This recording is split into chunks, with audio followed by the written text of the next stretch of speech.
ಸಹಕಾರ ಕ್ಷೇತ್ರದಲ್ಲಿ ಸಾಧನೆ ಮಾಡಿ ಕ್ರಾಂತಿ ಮಾಡಿದ ಶಿಗ್ಗಾಂವ್ ಅರ್ಬನ್ ಕೋ ಆಪರೇಟಿವ್ ಬ್ಯಾಂಕಿನ 25 ವರ್ಷದ ರಜತ ಮಹೋತ್ಸವ ಕಾರ್ಯಕ್ರಮವನ್ನು ಶಿಗ್ಗಾಂವ್ ನಗರದ ಶ್ರೀ ಹನುಮಂತ ಗೌಡ್ರು ಕಲ್ಯಾಣ ಮಂಟಪದಲ್ಲಿ ಆಯೋಜಿಸಲಾಗಿತ್ತು. ಕಾರ್ಯಕ್ರಮದಲ್ಲಿ ದಿವ್ಯ ಸಾನ್ನಿಧ್ಯವನ್ನ ಕೊಲ್ಲಾಪುರ ಮತ್ತು ಕನ್ನರಿ ಮಠದ ಪೂಜ್ಯ ಶ್ರೀ ಅದೃಶ್ಯ ಕಾಡಸಿದ್ದೇಶ್ವರ ಮಹಾಸ್ವಾಮಿಗಳು ವಹಿಸಿದ್ರು ಹಾಗೂ ಜ್ಯೋತಿ ಬೆಳಗಿಸುವ ಮುಖಾಂತರ ಕಾರ್ಯಕ್ರಮವನ್ನ ಉದ್ಘಾಟಿಸಿದ್ರು.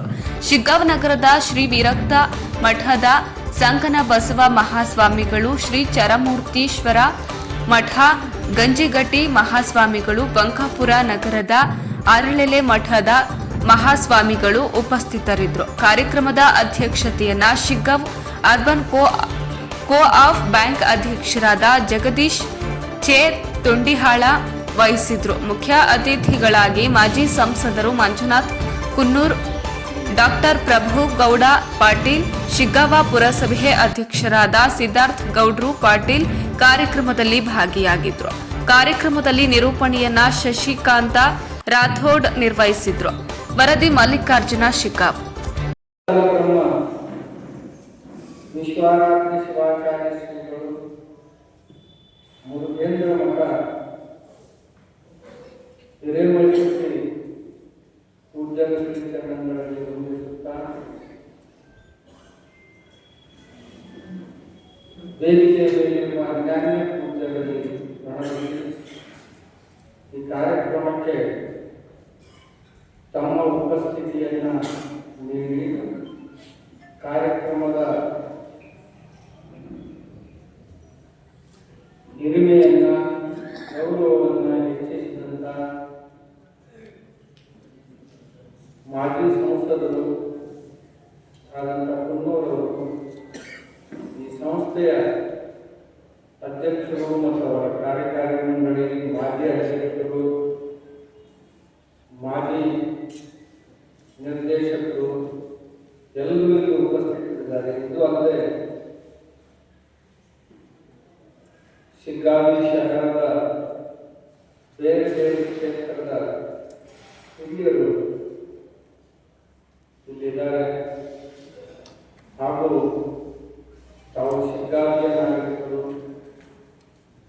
ಹಾಗೂ ಸುತ್ತಮುತ್ತಲಿನ ಗ್ರಾಮಗಳಿಂದ ಬಂದಂಥ ರೈತ ಬಾಂಧವರು ಮತ್ತು ಮಾತೆಯರು ಎಲ್ಲರಿಗೂ ಅನಂತ ಸಂದರ್ಭ.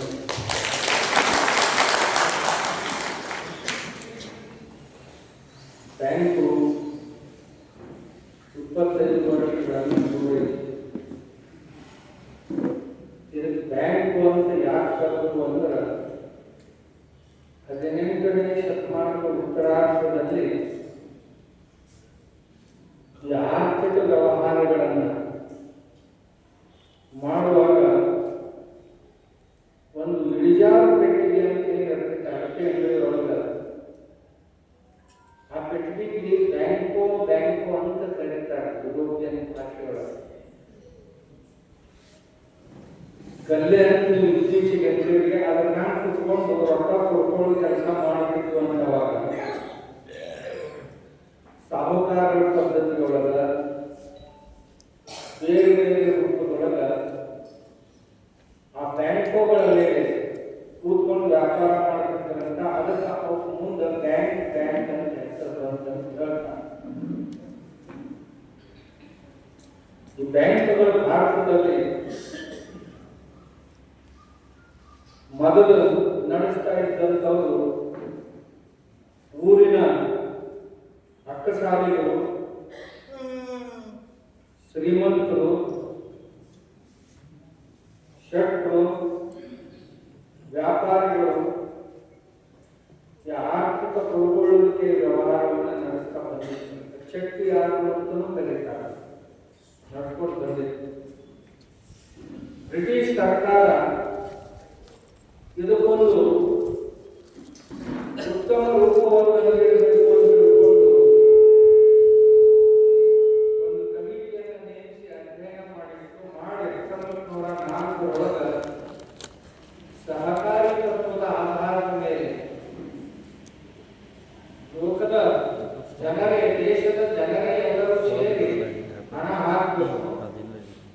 ಆ ಹಣವನ್ನು ಸಂಗ್ರಹಿಸಿ ಸಂಗ್ರಹಿಸಿ ಆ ಹಣವನ್ನೇ ಯಾರಿಗೆ ಅವಶ್ಯಕತೆ ಇದೆಯೋ ಅವರಿಗೆ ಕೊಟ್ಟು, ಯಾರ ಹತ್ರ ಅಧಿಕವಾಗಿದೆಯೋ ಅವರಿಂದ ತಗೋಬೇಕು, ಯಾರಿಗಿಲ್ಲೋ ಅವರಿಗೆ ಕೊಡುವಂತ ವ್ಯವಸ್ಥೆಯನ್ನ ಜನರಿಂದ ಜನರಿಗಾಗಿ ಅನ್ನುವ ವ್ಯವಸ್ಥೆ ರೂಢಿಸಿದ್ರು. ಅದಕ್ಕೆ ನಾವು ಸಹಕಾರಿ ಬ್ಯಾಂಕುಗಳು ಅಂತ ಕರ್ಕೊಂಡು ಬರ್ತೀವಿ. ಅದು ಮೊಟ್ಟ ಮೊದಲನೇ ಬ್ಯಾಂಕ್ ಇಲ್ಲೇ ಗದಗಿನಲ್ಲಿ ಆರಂಭ ಆಯಿತು, ಕೋಟೆ ಹತ್ರ ಕಡಗಿನಾಳದಲ್ಲಿ.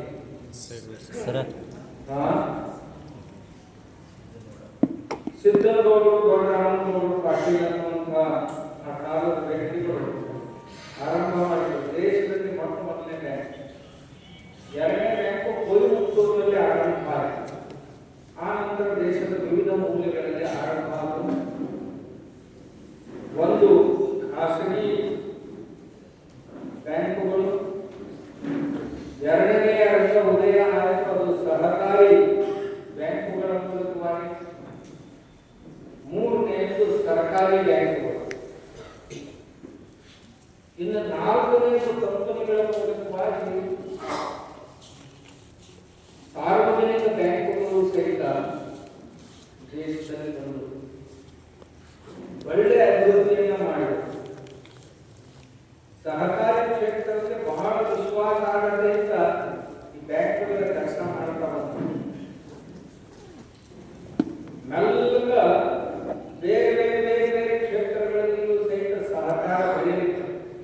ಕೃಷಿ ಕ್ಷೇತ್ರದಲ್ಲಿ ಎಲ್ಲಿ ಬೇಕಲ್ಲಿ ಸಹಾಯ ಮಾಡಲಿಕ್ಕೆ, ರೈತರ ವಸ್ತುಗಳ ಮಾರಾಟ ಮಾಡಿಕೊಡ್ಲಿಕ್ಕೆ ಸಹಕಾರಿ ತತ್ವದಲ್ಲಿ ಸಂಸ್ಥೆಗಳು ಹುಟ್ಟುಕೊಂಡು, ಮನೆಗಳನ್ನು ಕಟ್ಟಿಕೊಡ್ಲಿಕ್ಕೆ ಸಂಸ್ಥೆಗಳನ್ನು ಹುಟ್ಟುಕೊಂಡು, ಸೇವೆಗಳನ್ನು ನೀಡಲಿಕ್ಕೆ ಸಂಸ್ಥೆಗಳು ಹುಟ್ಟುಕೊಂಡು, ಶಾಲೆ ಕಾಲೇಜುಗಳನ್ನು ನಡೆಸಲಿಕ್ಕೆ ಸಹಕಾರಿ ಸಂಸ್ಥೆಗಳು ಹುಟ್ಟುಕೊಂಡು, ಹಾಸ್ಪಿಟಲ್ಗಳನ್ನು ನಡೆಸಲಿಕ್ಕೆ ಸಹಕಾರಿ ಸಂಸ್ಥೆಗಳು ಹುಟ್ಟುಕೊಂಡು, ಆದಿವಾಸಿಗಳು ಮೈಸೂರು ಭಾಗದಲ್ಲಿ ಬುಡಕಟ್ಟು ಜನಾಂಗ ಏನಿತ್ತು ಅವರು ತಯಾರಿಸಿದಂತ ಸಣ್ಣ ಸಣ್ಣ ಸಣ್ಣ ಸಣ್ಣ ಸಾಮಾನುಗಳನ್ನ ಮಾರಾಟ ಮಾಡಿ ಆದಿವಾಸಿಗಳಂದ್ರೆ ಆ ಬುಡಕಟ್ಟು ಜನಾಂಗದ ಜನರ ಜೀವನವನ್ನು ಉನ್ನತ ಮಟ್ಟಕ್ಕೆ ಏರಿಸುವುದಕ್ಕಾಗಿ ಸಹಕಾರಿ ಸಂಸ್ಥೆಗಳ ಕೆಲಸವನ್ನಾಗಿಸದೆ ಸೇವೆ, ಕರ್ತವ್ಯ, ಪ್ರೀತಿ, ದೇಶಪ್ರೇಮ ಇವು ನಮ್ಮ ಜೀವನದ ಧ್ಯೇಯಗಳಾಗಬೇಕು. ಅವು ಆಗಿದ್ದು ಅಂದ್ರೆ ಅದರಿಂದ ಹಣ ಬರ್ತದೆ. ನಾವು ಎಷ್ಟು ದುಡಿದ್ರು ಆಗ್ತದೆ, ಆಗ್ತದೆ. ನಮಗೆ ಜಗತ್ತಲ್ಲಿ ದುಡಿ ಇಷ್ಟ ಸಿಗ್ತದೆ. ಎಷ್ಟು ಬೇಕು ನಿರ್ಧಾರ ಒಂದು ಹುಡುಗ ಒಬ್ಬ ಕೇಳ ಮತ್ತೆ ಯಾರಿಗೆ ಪ್ರಾರ್ಥನ झटपट चाहिए, बहुत चाहिए और पकड़ में चाहिए. ಅಂದ್ರೆ